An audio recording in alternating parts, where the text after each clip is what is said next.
Potensi besar dari budidaya rumput laut yang ada di Kecamatan Muara Badak, Kabupaten Kutai Kartanegara terbilang cukup besar. Tidak kurang 12.000 hektar budidaya rumput laut terbentang di daerah ini. Ditambah lagi tambak produktif mencapai 4.000 hektar. Hal yang cukup menggiurkan, dari 1 hektar lahan bisa menghasilkan 2 ton rumput laut kering. Menurut salah seorang pengusaha tambak dan rumput laut di Kecamatan Muara Badak, Subhan, komoditi rumput laut di daerah ini sangat menjanjikan. Karena usaha budidaya rumput laut bisa digabungkan dengan budidaya udang dan bandeng secara sekaligus, di mana budidaya itu bisa saling menguntungkan. Prospek budidaya rumput laut semakin cerah karena saat ini di Muara Badak sudah berdiri pabrik pengolahan yang keberadaannya dibantu oleh Pemkab Kutai Kartanegara. Namun menurut Subhan, usaha budidaya di Muara Badak tidak serta-merta hanya mementingkan produktivitasnya saja.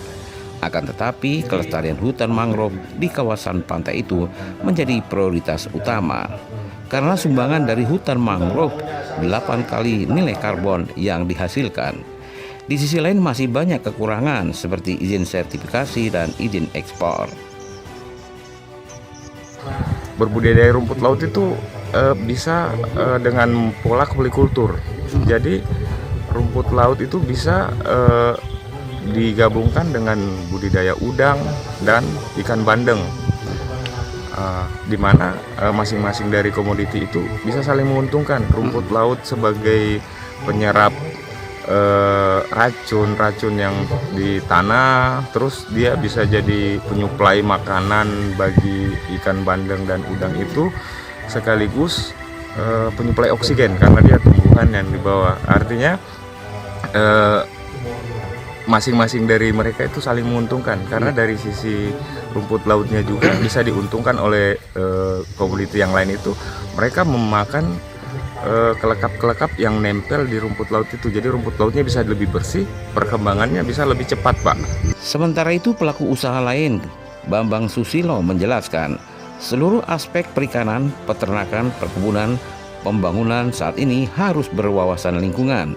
Kalau semua ini tidak dilakukan wawasan lingkungan dengan baik, tentunya dalam trading dunia kita akan mengalami kesulitan.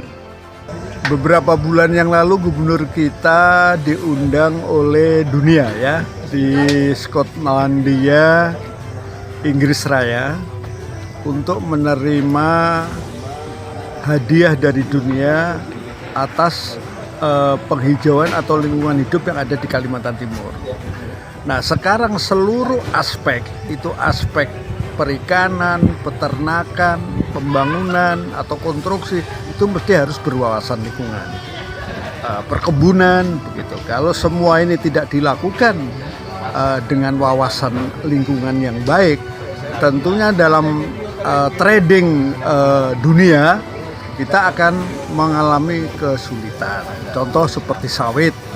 Sawit Indonesia itu ditanam berdasarkan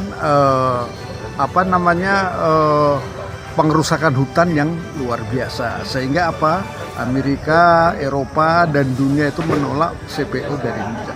Ini lambat laun ini diperbaiki oleh Indonesia sehingga kita bisa eksis di perdagangan internasional. Untuk memaksimalkan pemahaman budidaya tambak berwawasan lingkungan, baru-baru ini dilakukan kegiatan semacam workshop dengan mengundang pakar perikanan dan sejumlah buyer untuk memberikan pencerahan bagaimana kiat-kiat sukses budidaya udang di Kecamatan Muara Badak. Demikian tim liputan SSC News melaporkan.